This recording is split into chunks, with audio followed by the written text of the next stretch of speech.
Alright, so fun fact, this is actually the first speed paint recording that I've ever done.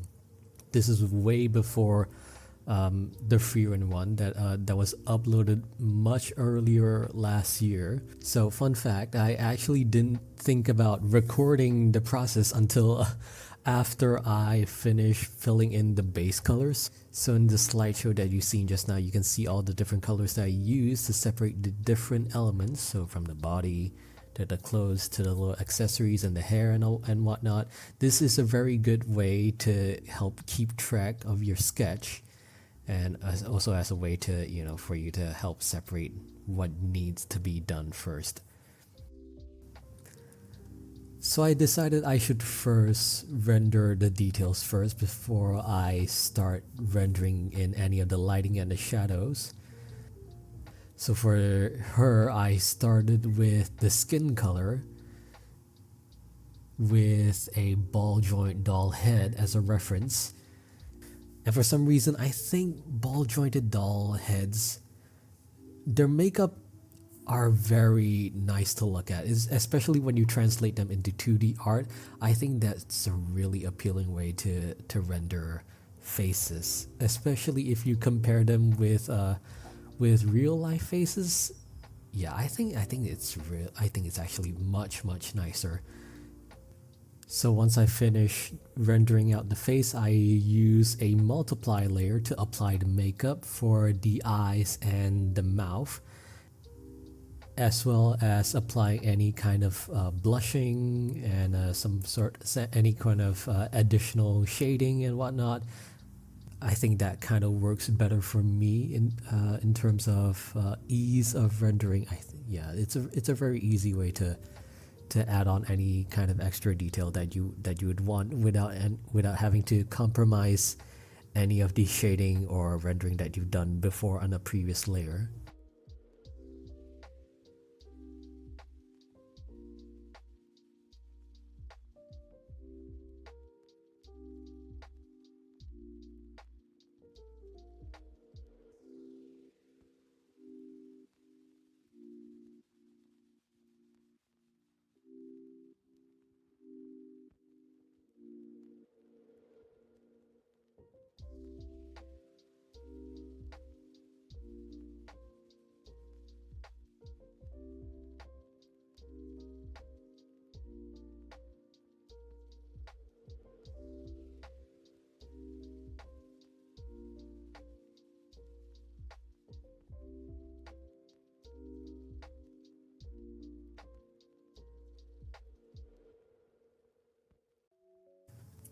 So once I'm done with rendering out the skin, I would move on to the eyes. So before I started with the eyes, you can see me editing the reference photo that I was using to match the character design, and then I would move on to actually rendering out the eyes.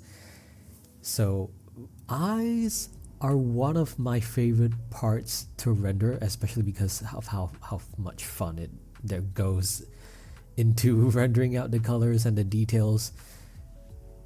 And I would end up using layers upon layers, experimenting, adding on any kind of details that I really want. I freaking love it.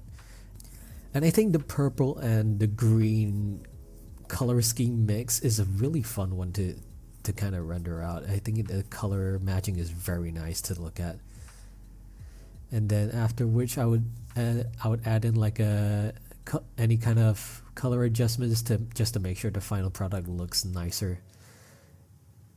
So after the eyes, I think the hair is also the most fun to render, especially because of how freeing it is. So the main way I use to render out hair is I use the 19 brush, as they call it. I forgot what it's called exactly. Maybe I'll edit it in later what it's called really. But yeah, so I start with using a primary shade, blocking in the colors, blocking in the shadows, and then erasing anything that's not needed. And then I would use a secondary shadow just to add in some more detailed shading.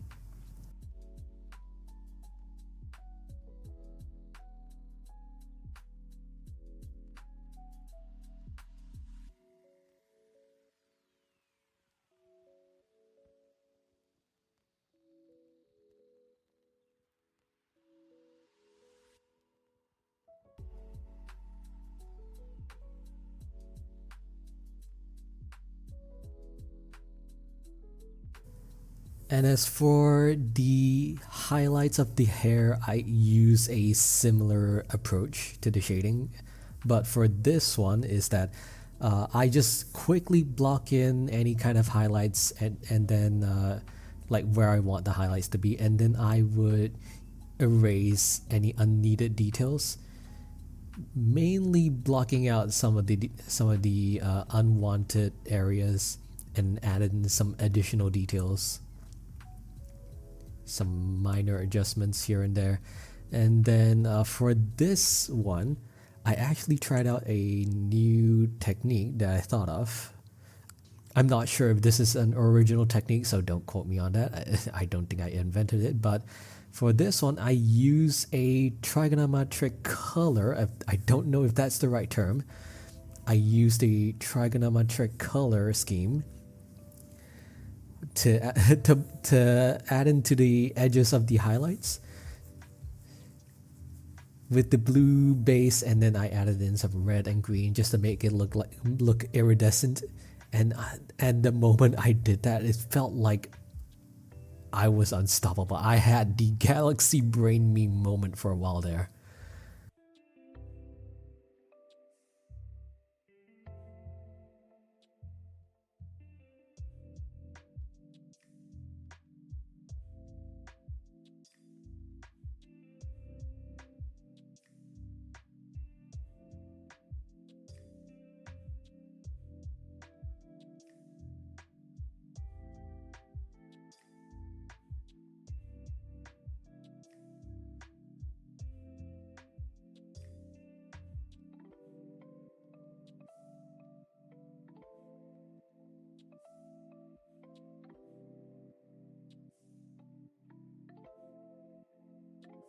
So at some points of this speed paint, you would notice that her jacket would actually disappear, and that is because for this one I actually wanted to try out doing the cast off type of illustrations where you can turn off a specific layer and then you can essentially take off their clothes.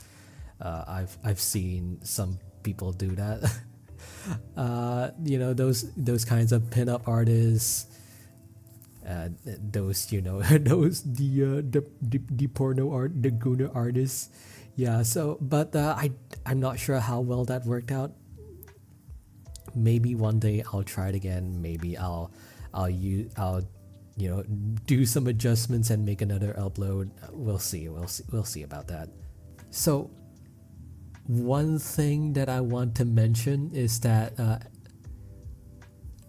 after some point you would notice that her jacket actually becomes much more detailed, and I will explain the reason for this with a little animation that I made.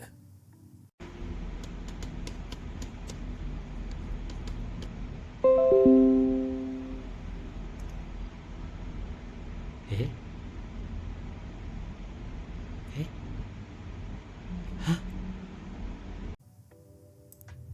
And yeah, so that was fun. It gave me a good lesson on backing up space on my laptop. God, that was a nightmare and a half. So after which I proceeded to rendering the skin under her jacket. And for some reason, I decided to render out the skin separately from her face. For I don't know why I did that, but yeah, I think it's probably because I separated it on a different layer. It's been a while since I've seen the Photoshop files, so I don't know. How YouTube is gonna censor my art is up for debate. I don't know what's gonna happen, but if I'm alive, you'll see it. But this is a good excuse for me to practice rendering skin. I think I've been kind of rusty on that at that point. The shoulder blades though, yeah, that's a very nice way of rendering shoulder blades.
So I don't really have much to add here other than the fact that metal and leather are not exactly my favorite things to render, especially when it comes to polish metal, because of the general lack of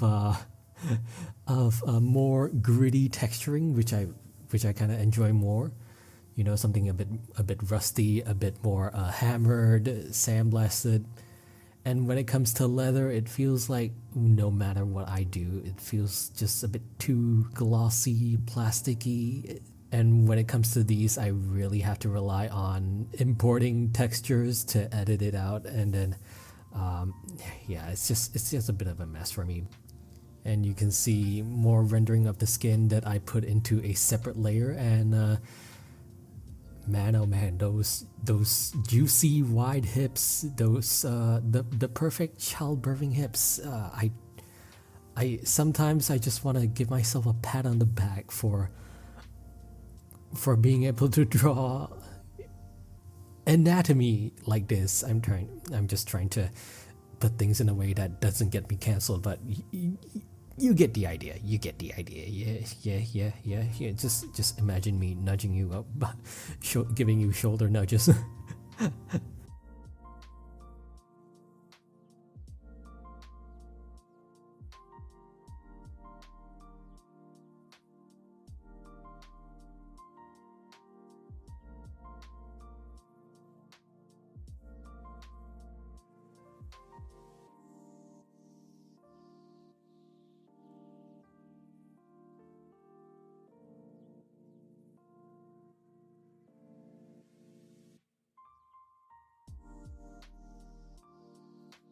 So for her thigh socks, I don't know if that's the right way to call them.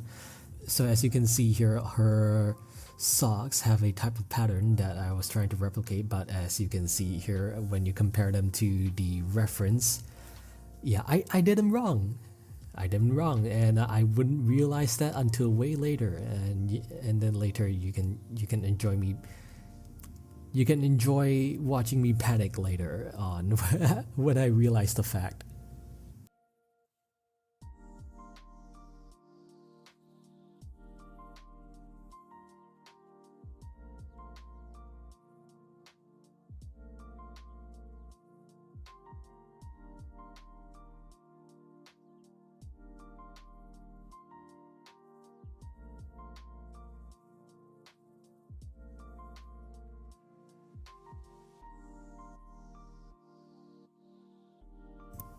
Okay, pause for a minute.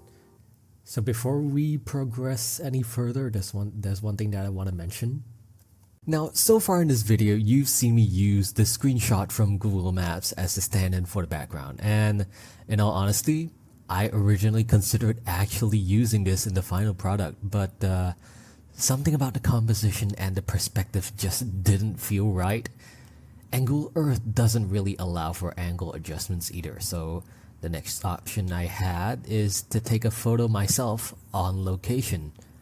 However, that is much easier said than done because most tall buildings in the Kuala Lumpur area are office buildings, so you can't just enter those places willy-nilly.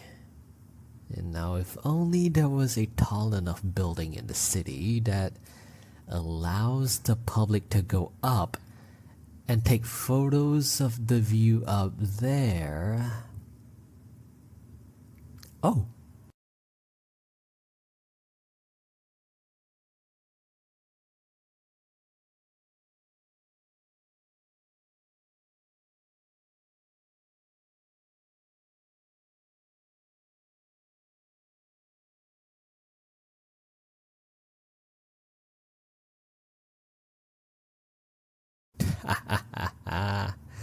Well, would you look at that?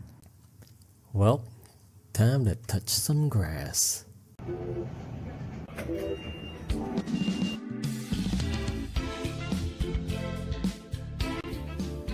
It's been a long while since I went out by myself on a trip, and honestly, I really needed it.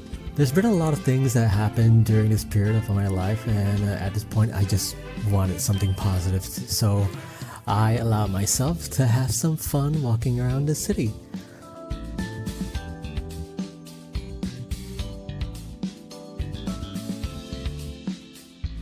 Also, it's a good chance for me to gather reference for background photos and inspirations, but the real reason was because I just wanted to get some new clothes.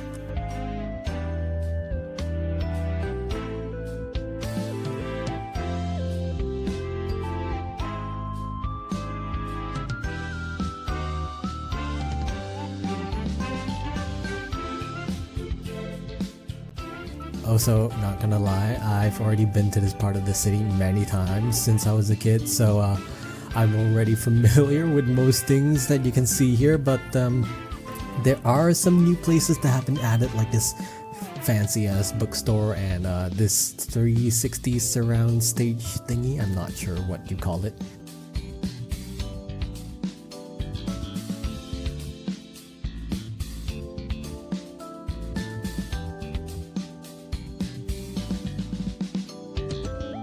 So now it's time to go to the KL Tower, but then out of the blue, it just suddenly started raining. I was worried about how it's gonna affect the scenery and the photos, and that my ticket was gonna go to waste and that I'll have to book another day to come here again. But not only did the rain clear up within an hour, the view was surprisingly clear as well.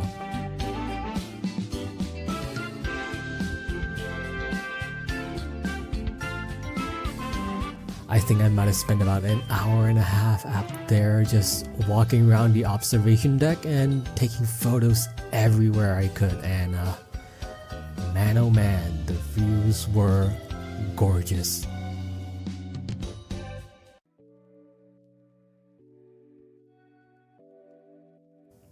And then I chose one of the photos to use as the background, and then I ported it into Photoshop.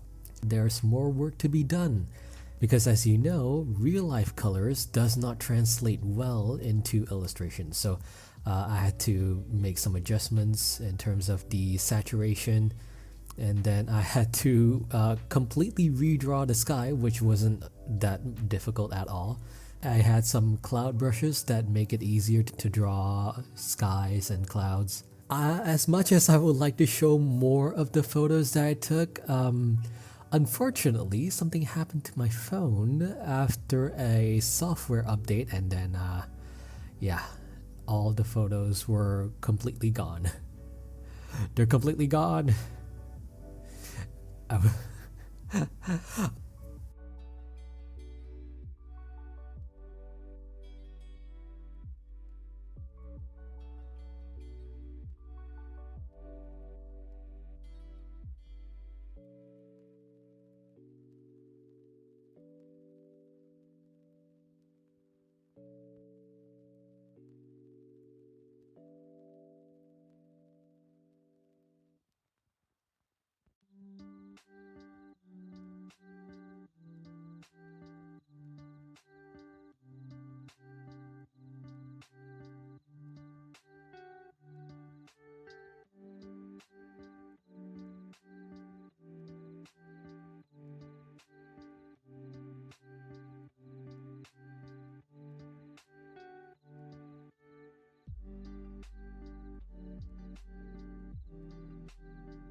Alright, so after I was done editing the photo for the background, I moved on to recreating the reflections on the building that E.ro was standing on.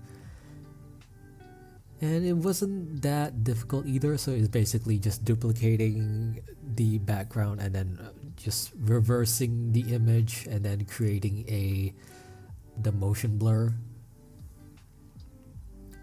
And then that's mainly it, but there are some other adjustments that had to be done so that it looks a bit more convincing, a bit more realistic.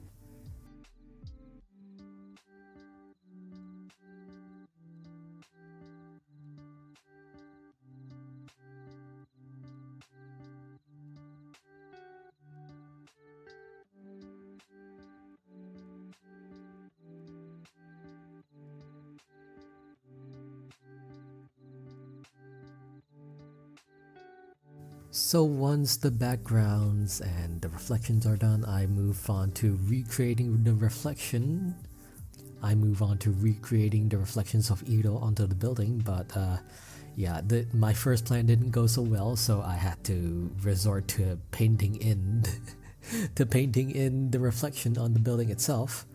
But luckily enough, that wasn't too big of an issue. And after that will be the shading and the shadows for her. And with the background there, it's easier to decide what color to use in terms of like shadowing. So first I would start with a sort of a draft for what the shadows are going to look like. It'll give me a good idea on, you know, what needs to be removed, what can be added. And then I continue using a sort of a backlit kind of color scheme. So mainly the lighting is just focused to a very small sliver, and that kind of emphasizes the silhouette of the subject itself. And I think I think that actually came out pretty well.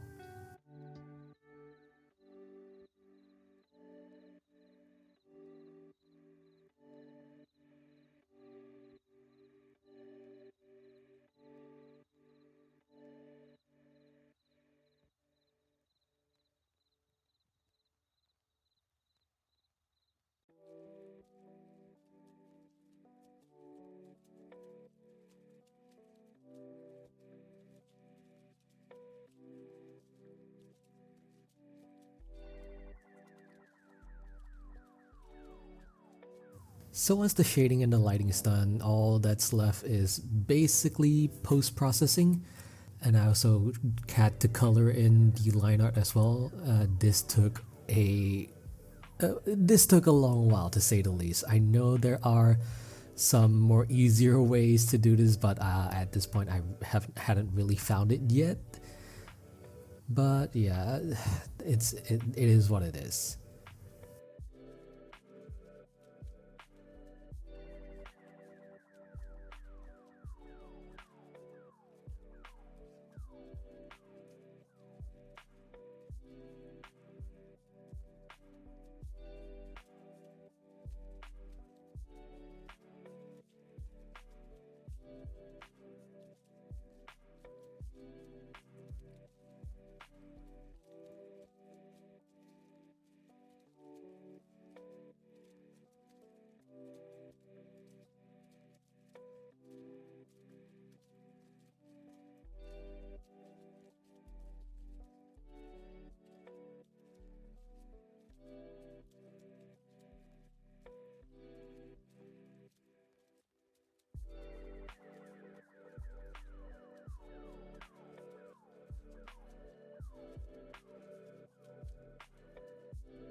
And then I add in some atmospheric like fogging to emphasize the separation between the background and the subject, basically between the layers itself. And looking back as of the recording of this video, I feel like there were some things that I could have done much better. I feel like I didn't really do as well as I could, but yeah, there's not much of a point in giving too much hindsight in situations like these. So the only thing that I can do at this point is to create a new piece and then just get better with it. So after that, it's just basically just more post-processing, adjustments, add-ons here and there. But Kuro, I don't hear you ask, because we're on a different timeline and we're separated by a screen. Who is E.ro? Well, let me tell you. E.ro is the older sister of Eiko, who is the page mascot for KAI.E'S art page. And well, I'm gonna have to start the story with Eiko instead. Well, Eiko was originally announced on July 22nd, 2021, and her role was to be the page mascot. And Eiko is basically from the series of Battle Dolls. But if you don't know about Battle Dolls, I'll link a page from KAI.E'S post regarding this, which introduces the concept of Battle Dolls. But basically they are a series of androids where you can alter the look as well as the personality chip in there. And E.ro is basically one of the characters in there. So later in September 3rd, 2023, which was about like a year later, E.ro was announced as E.ro's older sister. And judging from the design, you can tell that this is not supposed to be a safe for work kind of character, especially from the first draft. I don't know why he drew that, but you do you. You do you. Now you would notice that the E.ro that I drew has a pair of daggers that resemble nails, and that's because I modeled the pose as well as the weapons after Ryder from Fate Stay Night. He uses a pair of nail-style daggers, and that was quite a while ago that I drew that. But then in the middle of drawing this, KAI.E.'S suddenly posted her actual character sheet, and it features this weapon. A polearm. A freaking polearm. And at this point it's too late for me to fix it, so I just decided to stick with it.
So yeah, this took me 3 years to finish, and in between those 3 years there has been a lot of things that have happened.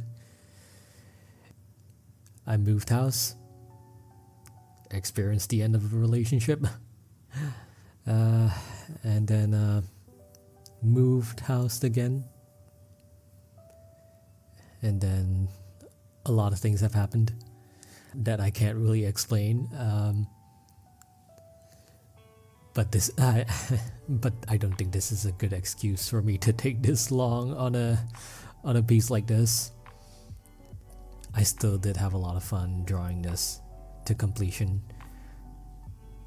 Oh right, I should mention that at one point my laptop got bricked because well, I'm not too sure what happened, but my best guess is that the drive on my laptop got overloaded with memory because I was freaking stupid and left OBS open overnight.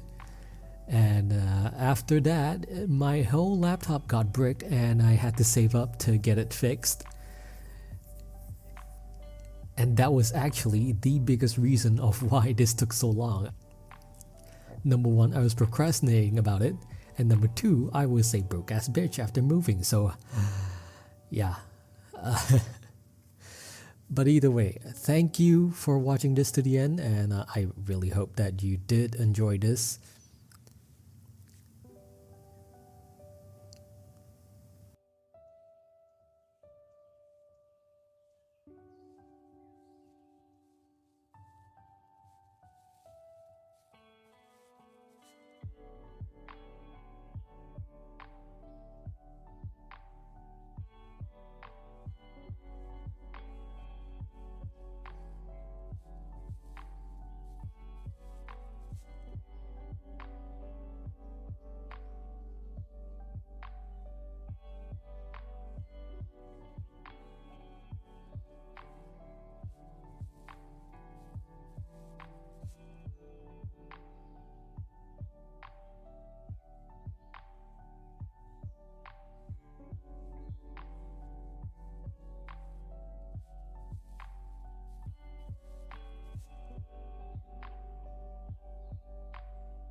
And this is the final product of how it looked. It took quite a bit of effort, to say the least.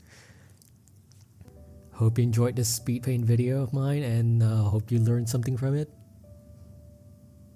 And I hope you all have a good rest of your day. Bye bye.